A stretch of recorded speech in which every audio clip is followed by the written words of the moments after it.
Hello, and welcome back to the number one podcast in the sport where we can finally give Ben Shalom his first W as a promoter.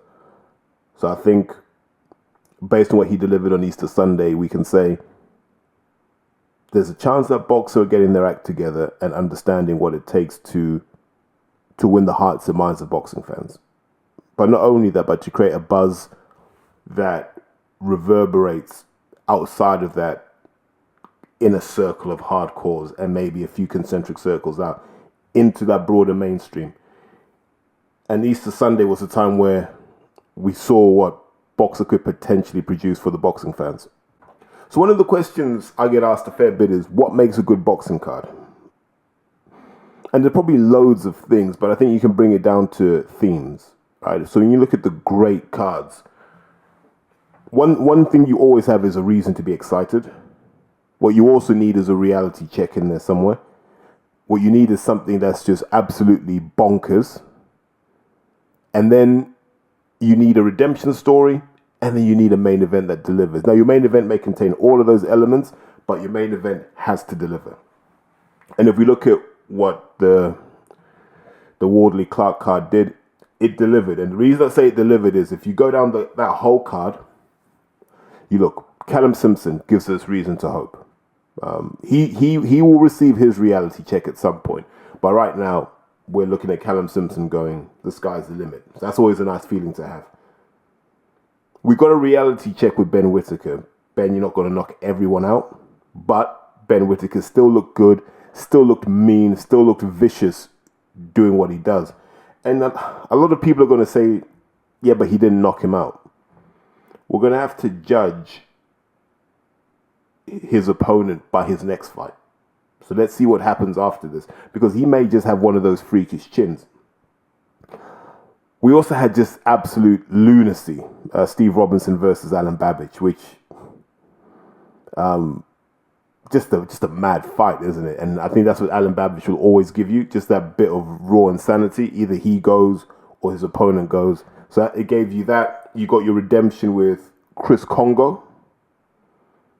I think you got another reality check with Vidal Riley, and then you got the main event. Don't know if I'm going to touch on all of them, because I don't know if people's ears want all of that, but we're definitely going to start with the main event.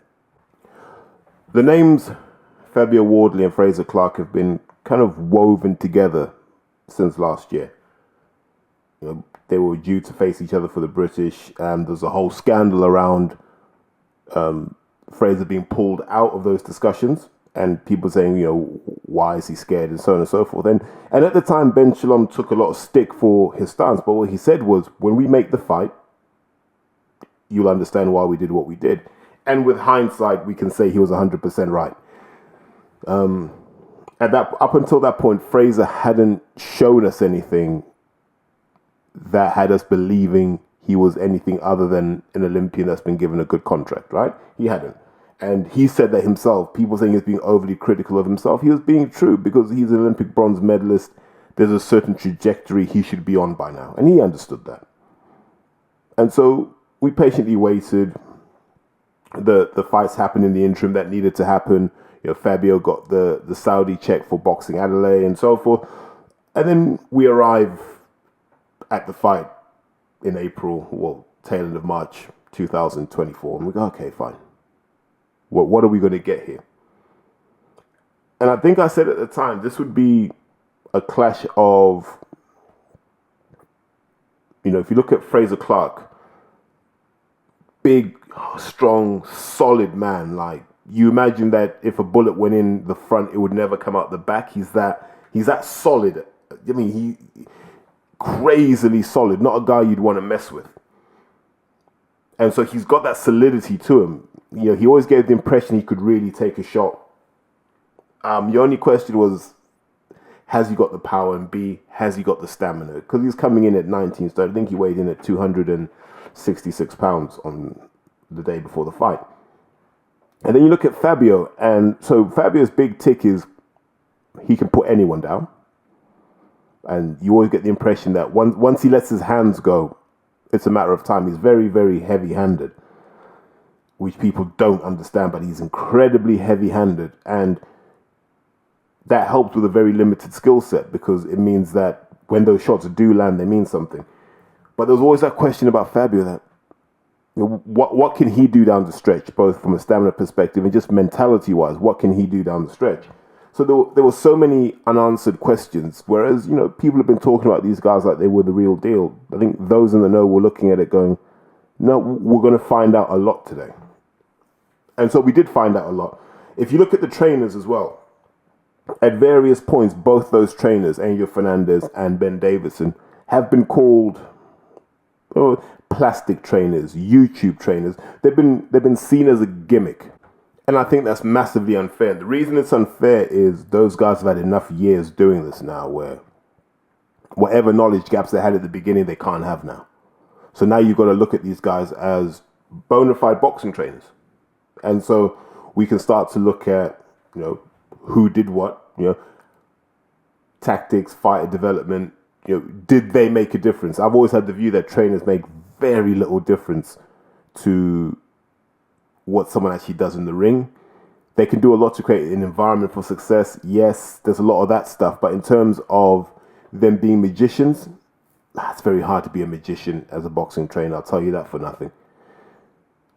But so prior to the bell, I thought, if I'm Wardley, I'm staying mobile. I'm throwing those 3-4 punch combinations. I'm letting Fraser Clark feel the weight, but I'm moving because I want to test his stamina. At 19 stone, is he really a 19 stone man? Is he one of those guys? And you meet some of them, right? Guys like 18 and a half stone, 19 stone, with a resting heart rate of like 55 beats a minute. You get a few freaks like that. I've played rugby with guys. There was one guy, he had a heart rate at rest of 49 beats per minute, which was absolutely insane. So he'd never get tired, could just run all day. Never had to come off, could just run all day. Wasn't fast, wasn't anything, but he was an 80-minute player. And that's always an asset when, especially sort of like sub-pro level, you don't always have a full bench. But so that was what we wanted to know. Now, what's the gas tank? Let's move Fraser around. Let's see what happens when he's not hitting a stationary target. What can he do? And then if you're Fraser Clark, tactically, what you're trying to show is the difference in class.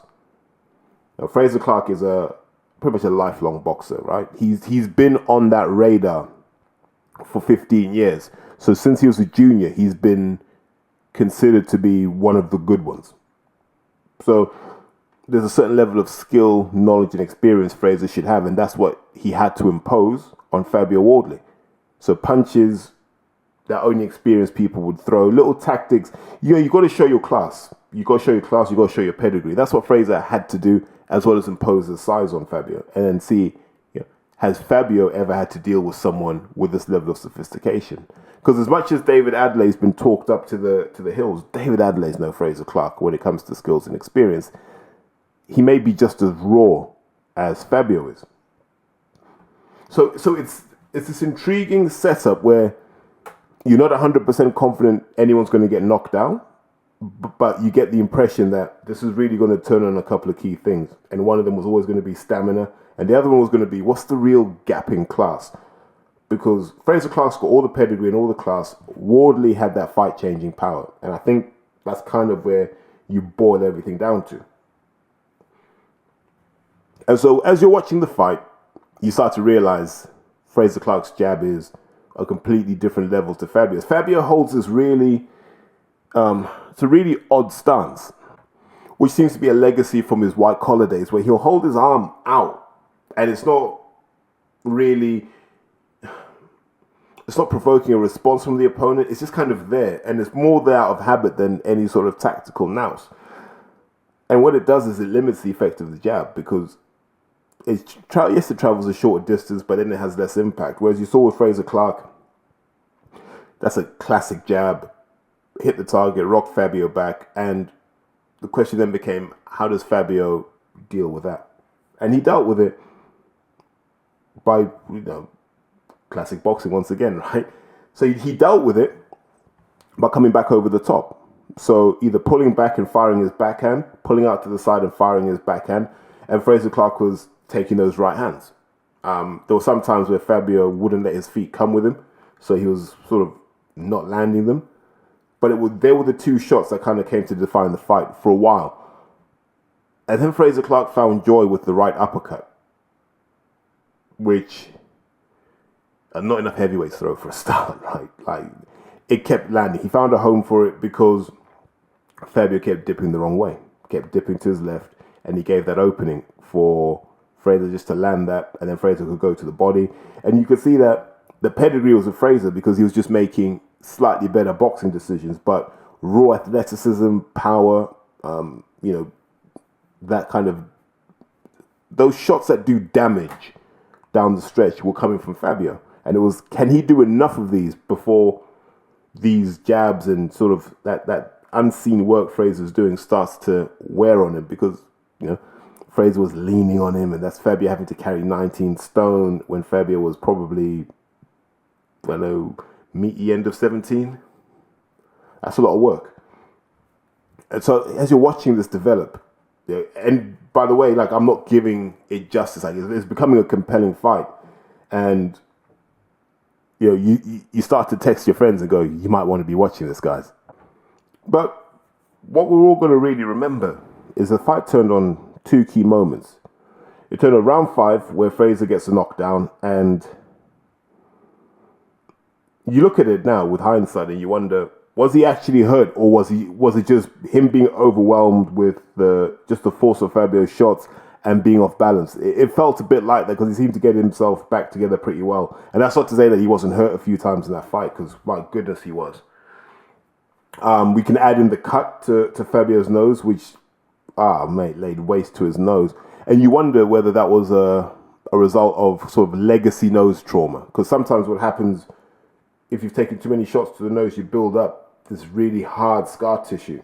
And 10-ounce gloves from super heavyweight hitting that could easily split the skin. Didn't they say Ricky Hatton had a similar problem, that because they had done his cut wrong, I think they'd filled one of his cuts with Vaseline, and they had never cleaned out the Vaseline, so that he had these sort of crystals in his eye. Now, this may just be an old wives' tale, but every time he got hit, he'd get cut because they hadn't done it properly. So they had to almost go in there, find all these crystals and clean them out before he could sort of say he'd addressed his issues with cuts. So the cut was a factor. I think Frazer getting knocked down was a factor because once you start getting 10-8 rounds, it means you got to win more rounds than maybe you'd budgeted for. If you thought, right, if I can win 7 rounds, I'm good. Once you got a 10-8 round, you got to push a little harder. And maybe that started to affect him psychologically. Being dropped by Fabio Wardley, that can hurt your pride too. Another pivotal point was round 7 when Frazer got deducted a point for low blows. And he's been pulled up for this numerous times. And I say to people, this is a problem that comes from bag work. Now, bag work's important, but if you're not on point and sharp with your bag work and you're not focused on accuracy, you're just hitting the bag, loading up because you want to make the bag swing, or maybe you want to rip the bag off its mounting.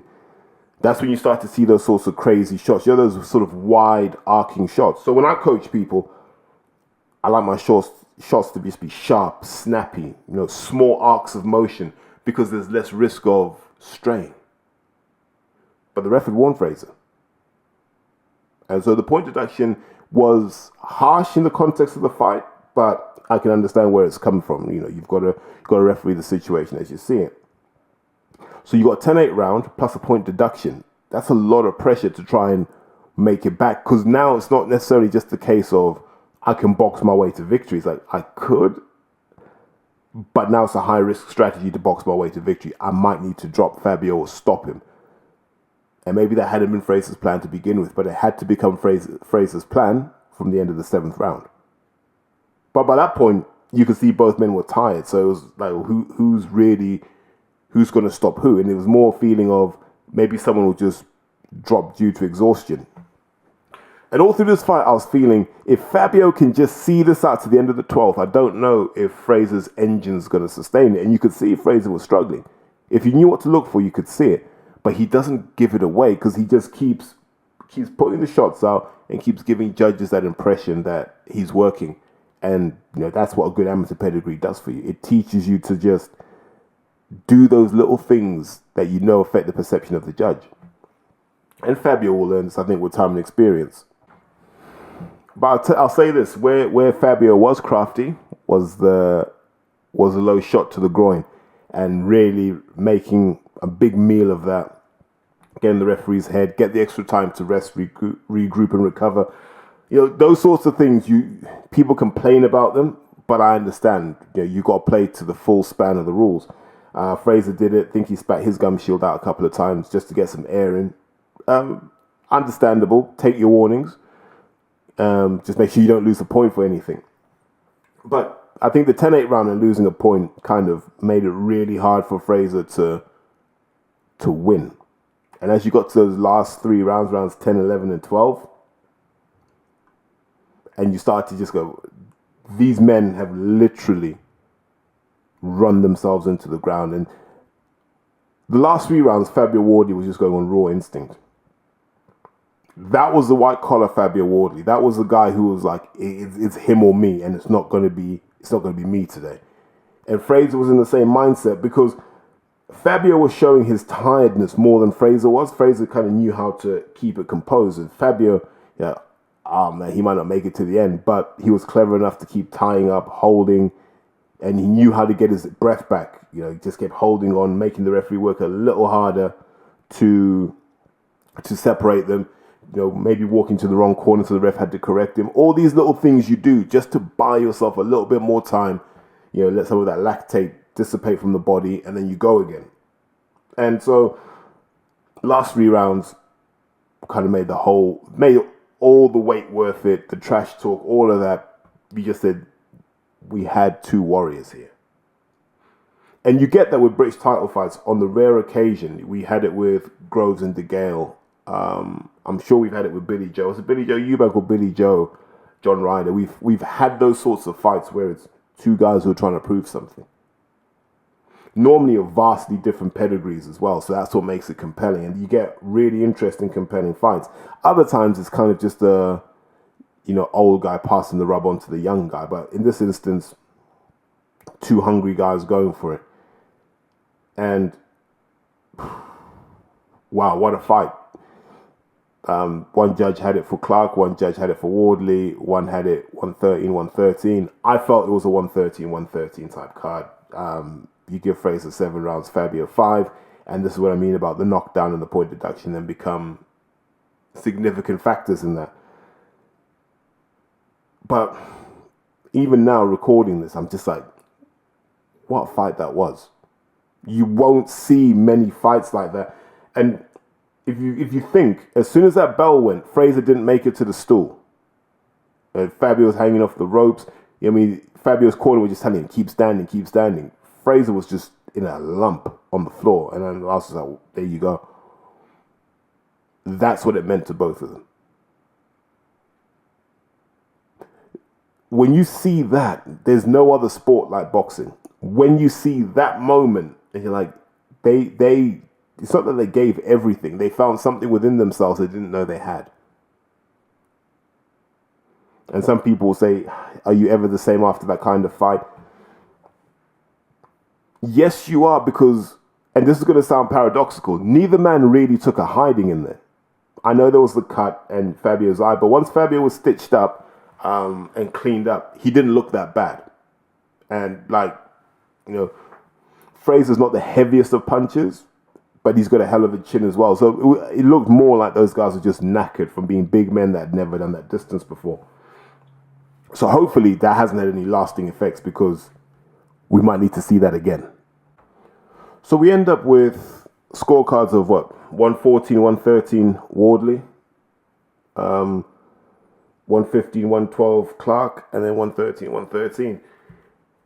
Which would suggest that without the point deduction, Fraser wins that.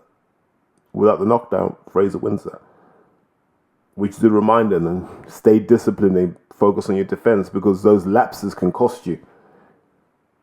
And I remember after that fight thinking, this is going to crush Fraser Clark. This is going to really crush Fraser Clark, because you got to think, just under 3 years ago, he was in Tokyo. winning an Olympic bronze medal. He was captain of Team GB. He was our super heavyweight. He was carrying the mantle. Joshua Gold, Joyce silver, Fraser Clark bronze. And I'm sure in his head he was like, I should really be dealing with guys like this the same way Joshua dealt with Dillian White, the same way Joe Joyce dealt with Ian Lewison. In his head, he would have thought that this is how you deal with these guys. You show them why you are better. You show them why you went to the Olympics. And the fact that he got taken the stretch, that will hurt him. That will have him questioning himself. Am I who I thought I was? Am I as good as I think I am? Can I get any better than I am now? What can I do differently? Because in his head, he's like, I can't lose to a Fabio Wardley. A guy who turned pro in 2017. By then, Fraser Clark was on the road to Tokyo. Fraser will be cut. He'll be cut up. He'll be... I feel for him because imagine you go all the way back up to Burt and see your family and you know. Yes, it was a split decision draw. But you know that fight was harder than you expected it to be. That fight was harder than it needed to be. And there was nothing you could do in that fight to change the course of that fight. Fraser Clark realized that he's not far away from his natural ceiling. And he doesn't have a belt to show for it, unfortunately. If you turn around and look at Fabio, Fabio will look at that and go, I can be better. I genuinely think if Fabio fought that fight again, he could be better. He could definitely not ship as many jabs to the face as he did. But he'll be grateful, like, I've got this fight out the way, got these belts, I can move on and go and do other stuff, because he will also realize he's not far away from his natural ceiling. So he might need to get a couple more of those Saudi Arabian checks and move on. But the thing about these two guys is the rematch is always there for them. That rematch, based on the first fight, that rematch will capture the public's attention. That rematch will sell out the O2. You will have 18,000 in the O2 to see those two go at it again. Someone tweeted it, so I don't want to steal credit, and I can't remember who it was, but they said that's our Gatti Ward. I don't know if I'd go that far, but also, if you're going to say it's a heavyweight version of Gatti Ward, then yeah, I would go that far. But that's a fight we will happily revisit as fans. Don't make it pay-per-view because then we have different expectations of it. But definitely have that back in the O2. You'll sell the O2 out with the right undercard because we know those guys won't take a backward step. And as fans, that's all we ask for, right? All we ask for as boxing fans, when something's a main event, give us 2 men or 2 women who are prepared to leave everything in the ring. We're tired of being told something's a main event when we really know it's not. We're tired of being told something's pay-per-view only because they want to overpay someone for something that fans don't value. What we got on Sunday was something that made perfect sense. I don't know what both men go on to do after this. I think if you're Fraser Clark, you have a couple of rebuilding fights, work on some stuff. I think he's got to come in 17.5 stone. Him being that big, he's not powerful enough to be that big. There's been this trend in heavyweight boxing, and it's probably come from this newer wave of coaches. You know, sometimes you see a video on the internet and you think it's a good idea in theory, and there's this idea that if you can get your guy bigger and carrying a little extra timber, he can absorb the shots better. And so that the idea of that is muscle's generally less mobile than fat. but it's that motion that dissipates the shock, like an F1 car. The reason an F1 car disintegrates on impact is it takes all the energy away from the driver. And it's the same idea in boxing. When you see Fury's fat just rippling, that's all energy that's going out before it gets to the ground, and who knows what happens after that. So there's been an increasing trend towards having that in your heavyweights.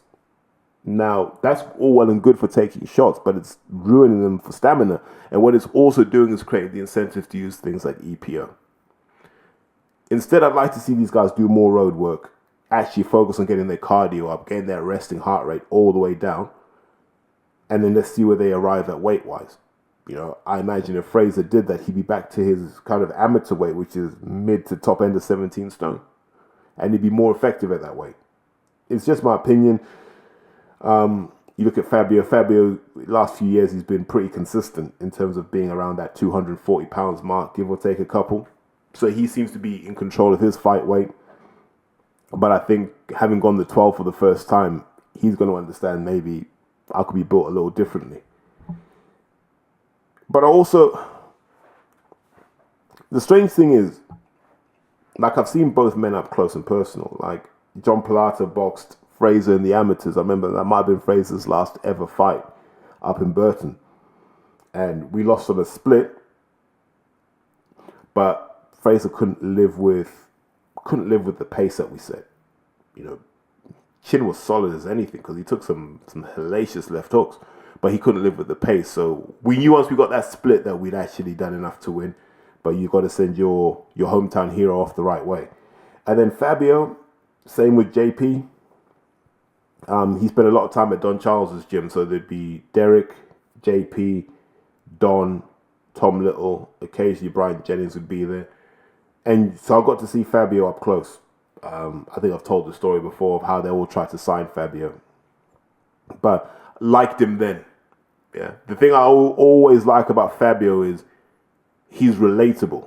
I think sometimes when boxers come from, especially London, and you guys are listeners, so tell me what you think about this. When people come from London, they're a bit too London, and it's not relatable to the rest of the country. Whereas Fabio Wardley, relatable to the rest of the country. Like when you saw him during lockdown, and he had his dogs in the van, and he's taking them for a walk, and he's talking to Eddie Hearn live on Instagram, and you're like, everyone's got a mate like Fabio. He's got that kind of David Hayness to him where he's relatable to all demographics in the country. I feel the same about Fraser as well. I think those two guys are relatable, and that's kind of the popularity. They're not too anywhere specific. They're not too Manchester, they're not too London, they're not too Leeds. They're guys you imagine you could meet anywhere. You could be on holiday, you could bump into them. And that's part of their appeal.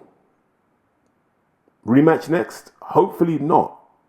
Let both guys go away, learn some new tricks, build up some stamina, and then bring them back around when it makes sense to do so.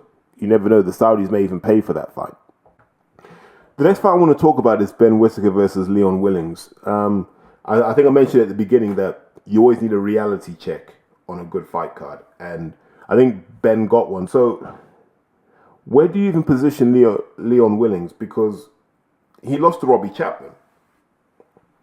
And as people know, if you know Robbie Chapman well, you know Robbie's a journeyman. Like he's not really trying to win. Do you know what I mean?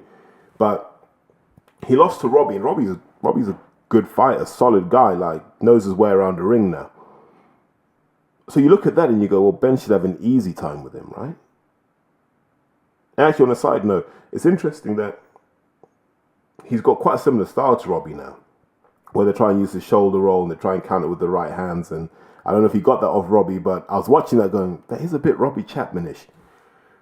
But, you know, our expectations of Ben are he's going to do the dancing and he's going to do the stoppage, right? They're the two things we expect. The showboating and the stoppage.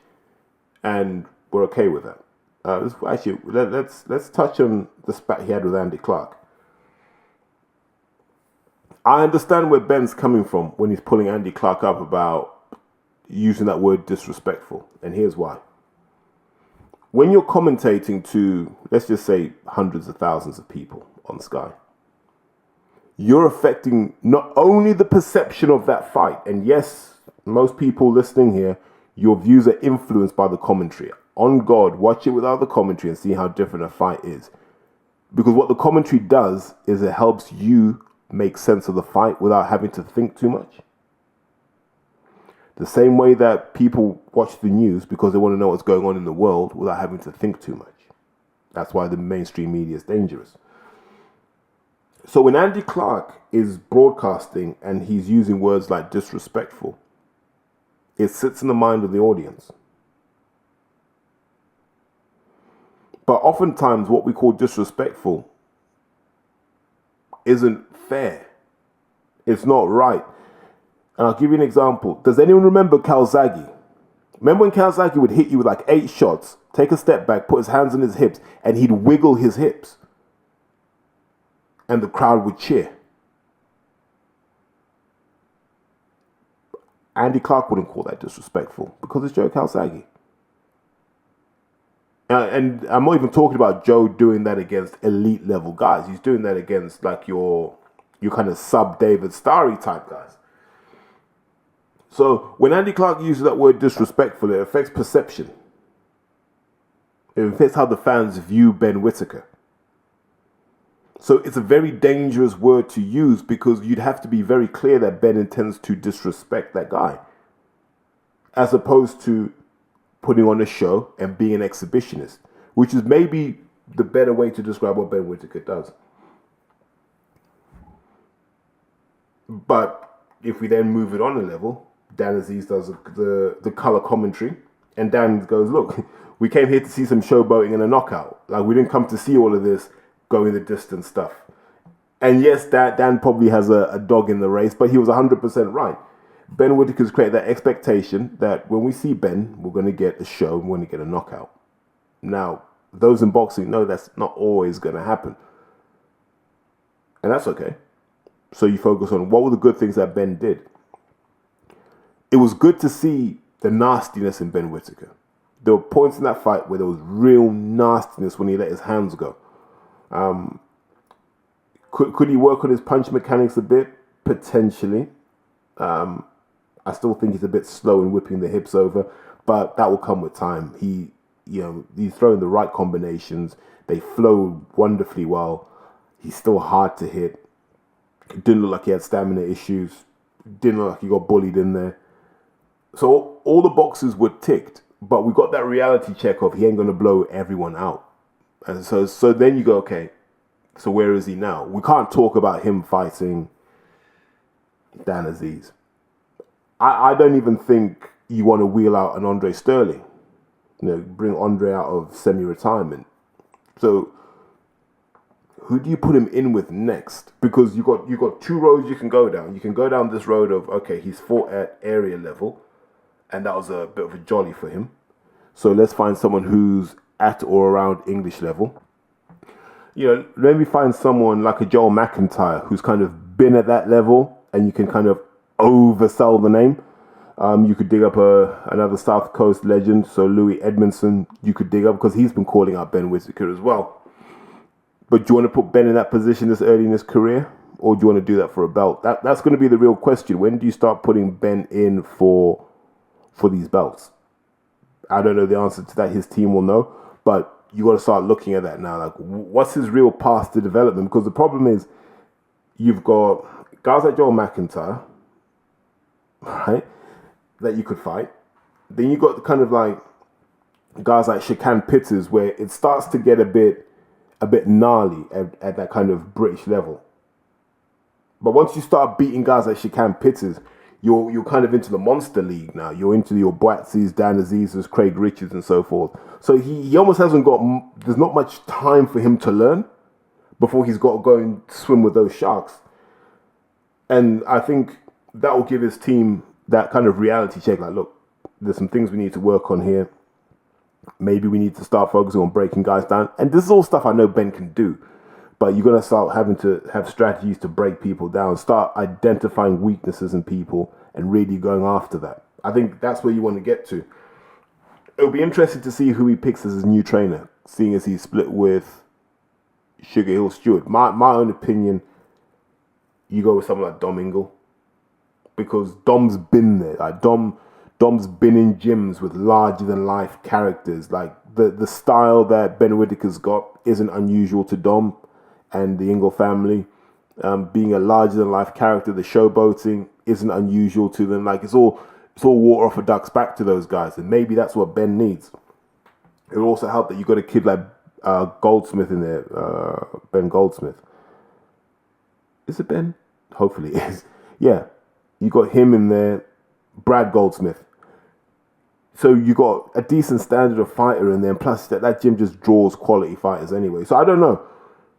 I think it was a good win for Ben, but the time to make positive changes in a career, I think, is when you're winning, because that shows that you're retaining the initiative. You don't want to wait till it's too late. But yeah, I think that was a good reality check for Ben. You're not going to blow everyone out of there. So sometimes you got to break people down, and he'll learn that, man. He's in that space. Another person who maybe got a slight reality check will be Vidal Riley. I've told the story on here when I got quite a pissy message from one of his training team, Russ Gerrard. And like, I'm not mad at Russ anymore. Like, I understand where it came from. He's just trying to do the best for his team. He's going to bat for his team. I hope they're paying him, though. I hope he's getting a good cut of that money. So what do you say about Vidal Riley versus Mikel Lawal? Disappointing. Bit of a letdown. Damp squib. Yeah, that's that. For all the talk we've heard about who he's going to fight, what he's going to do, what level he's at, the Mikel Lawal fight showed us maybe he's not quite there yet. Because Mikel Lawal's got power, but Mikel Lawal is limited. And that hurts me, by the way, because his team have had long enough to start crafting a fight style for him. He doesn't need to be that heavy-footed. He doesn't always have to follow his opponents. He doesn't always have to throw heavy shots. There's no structure to what Mikel Lawal does. There's so many things that you'd want to fix with Mikel Lawal, because there's something there. There's something there. There's a guy that, if you can just have a solid year of getting him disciplined and focused, that there's a guy there that could win. But I'm also saying this as an outsider looking in. I don't know if they've taught him all these things and he just doesn't want to do it. Who knows? But based on what I saw, there's a lot more that he could give. My worry with Vidal Riley was, at no point did Vidal look dominant in that fight. Because what you're going to do naturally is you're going to compare that performance with Isaac Chamberlain's performance. Isaac looked dominant because Isaac took his shots, came back, let him know. And this is the difference. This is what seasoning does. This is what experience is. Experience gives you that confidence and that courage to be in the eye of the storm and do what you do. That's what happened. People will tell you, oh, that was a masterclass. He kept it on the outside of the ring. The commentators were lying to you. That was just hit and run and just hope you nick a decision. They did not want to engage with Mikel Lawal at all. Yeah. And you know my view on this, and I've said this about Lerone Richards. When you're not prepared to give the fans what they paid their money for, don't expect the fans to care about your career. We've been asking questions about Vidal for a long time. Where are these YouTube viewers? If you've got this many million followers, and I have no reason to doubt that, why don't they show up? Why is he not shifting 8,000, 10,000 tickets? Why can't he shift pay-per-views? None of it makes any sense to me. I keep being told how many followers people have and this, that, and the blase blah. I don't see him modeling for Diesel. I don't see him being offered endorsements with Adidas with the following he supposedly has. And I'm not saying this to shoot him down. Like, Vidal Riley's a talented kid, but there's a conversation that needs to happen between Ben Shalom and his team that says, if you're not prepared to entertain the fans, I can't push you how you want to be pushed. They just signed the contract with him, and then he gives that performance. All that saved that fight was that Isaac Chamberlain showed up. Right? That saved the fight. Isaac Chamberlain showed up. Like, Isaac rolled his sleeves up and said, look, let me make the cruiserweight division interesting again. Showed up. Described the fight the way that you should describe the fight, as complete ass. And he wasn't wrong. But he brought that energy to that situation that was needed. Like, it's almost like Isaac got there and realized that Vidal didn't know how to sell the fight. And Isaac's like, you're messing my money up. Let me take over.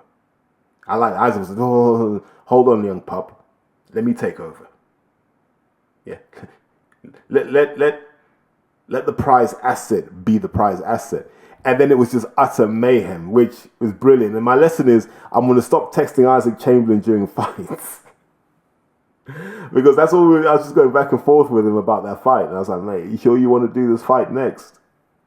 I'd actually just like to see him vacate and then just go and fight for the European. Let Vidal learn. Vidal's got a few more fights at that Mikael Lawal level.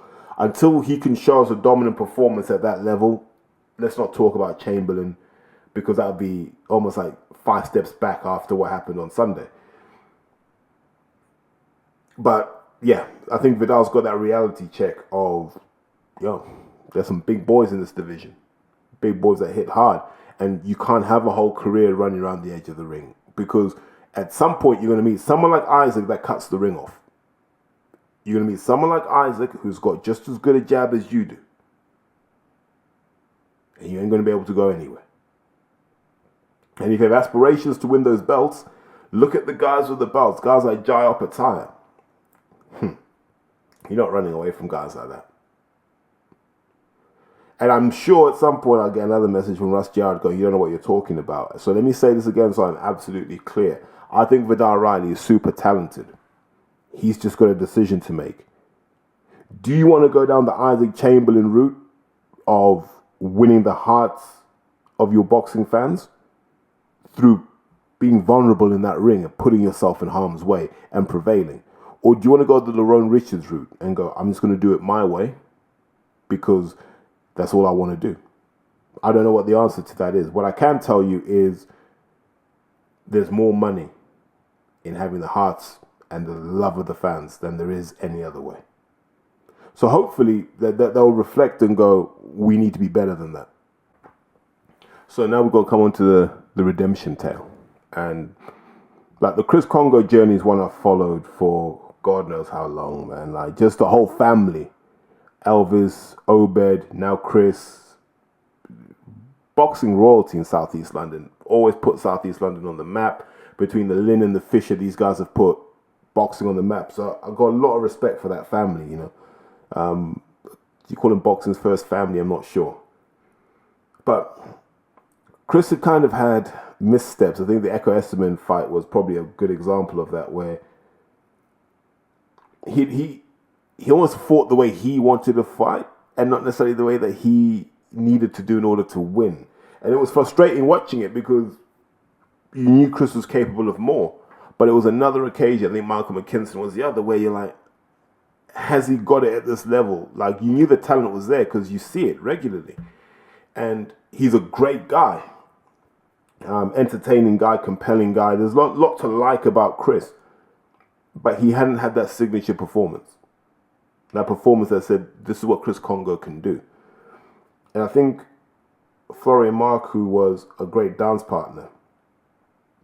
So it was the reverse of Wardley versus Clark in the sense that Chris Congo was able to use his pedigree to create clear water between him and Florian Marku. By being a dynamic target and just not letting his feet settle, Florian couldn't get close enough to just tee off with those big meaty hooks. And Florian was swinging by all means. He just couldn't get his distance right because Chris wouldn't let him. Feints, jabs, moving all the time. And that's what I like to see with Chris. There was a bit of spite in there as well. Once he knew that once he knew he had crested the hill, then he put some mustard in those shots.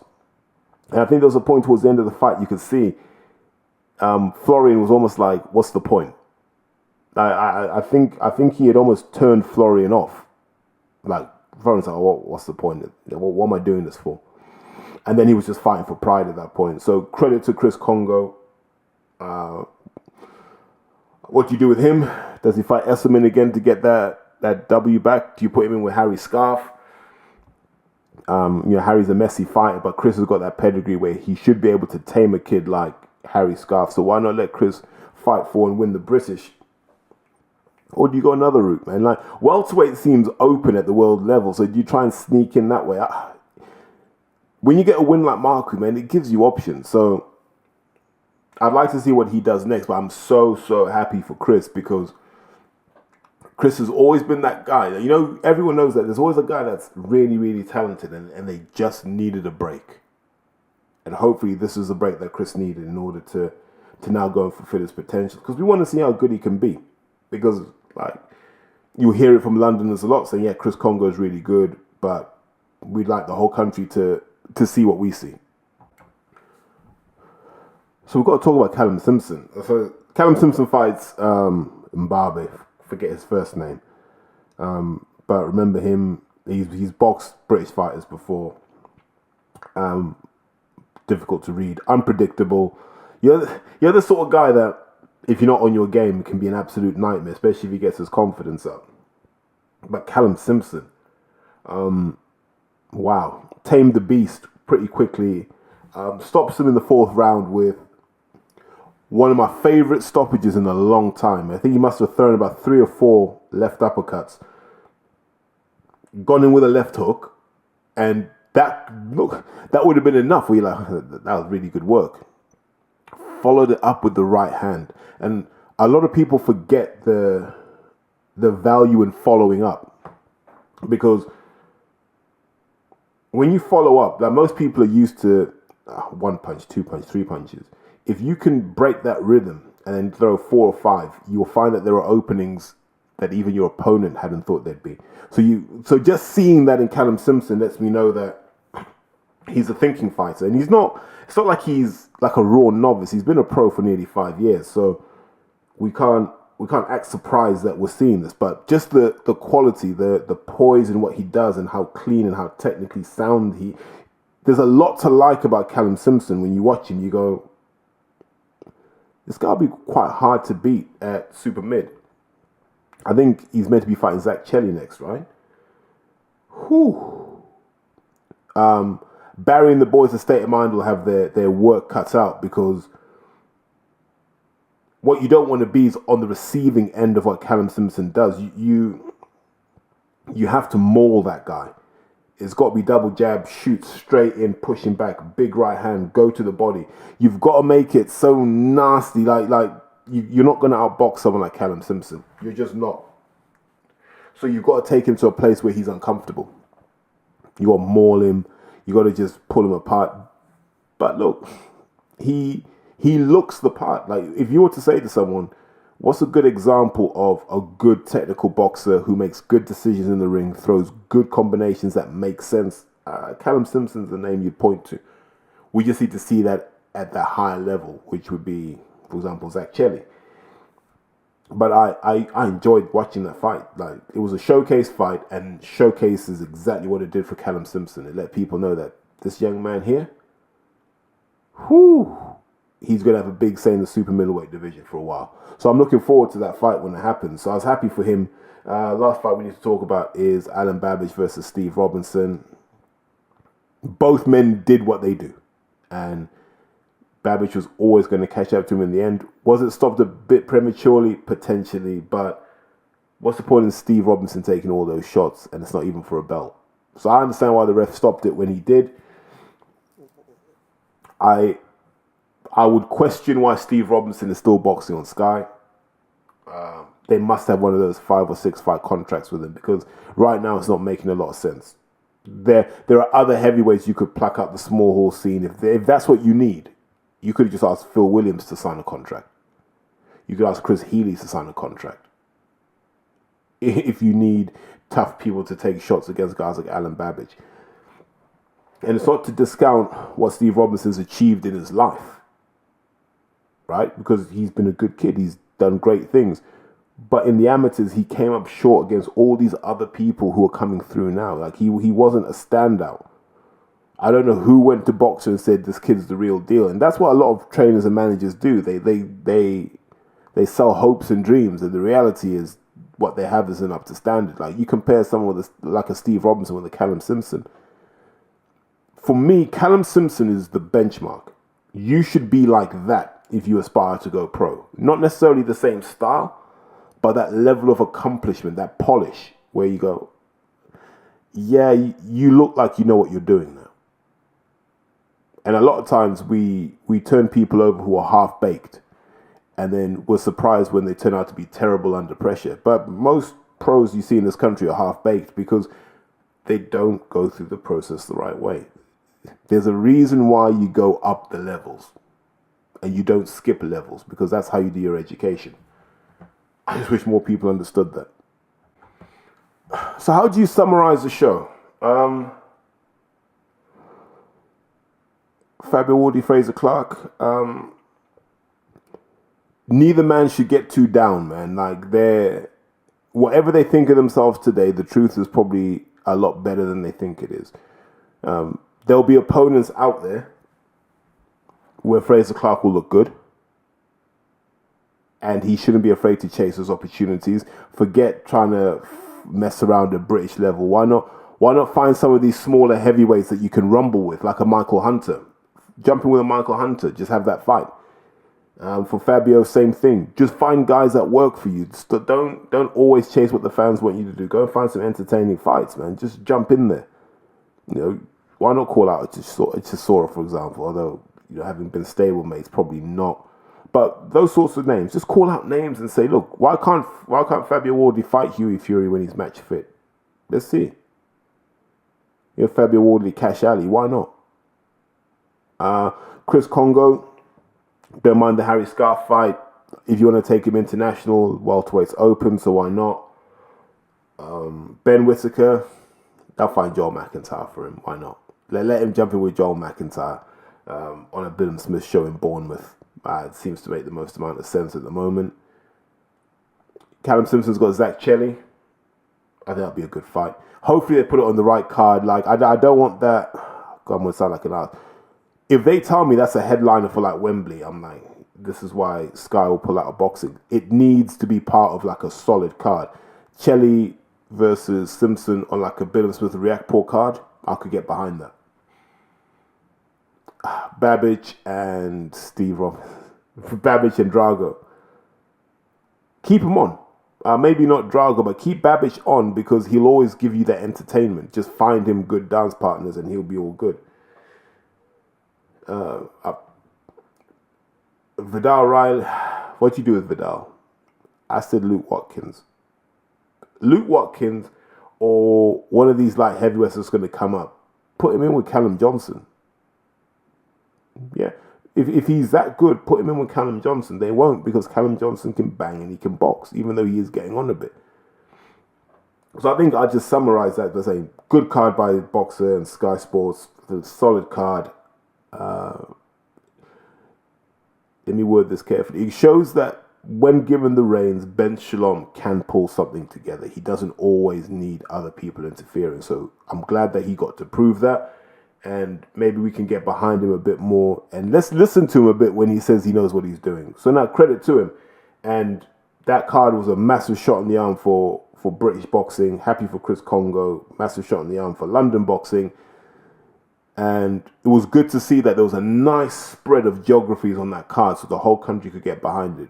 Maybe that's what Sky need to do in the interim to keep the product exciting. And on that note, let me tap out and say, listen, enjoy your day. As always, you know, if you love the product, share it, get more people involved. You know, it makes the support makes the live tweeting far more entertaining. So I appreciate that. Thank you guys. Take care. Pop, pop, bang! Porky's Corner is proud to be sponsored by Spartan Site Solutions. They are specialists in civil engineering and demolition contracts for the construction industry. Interested parties should visit their website or contact Porky's Corner for a referral at porkycorner@mail.com.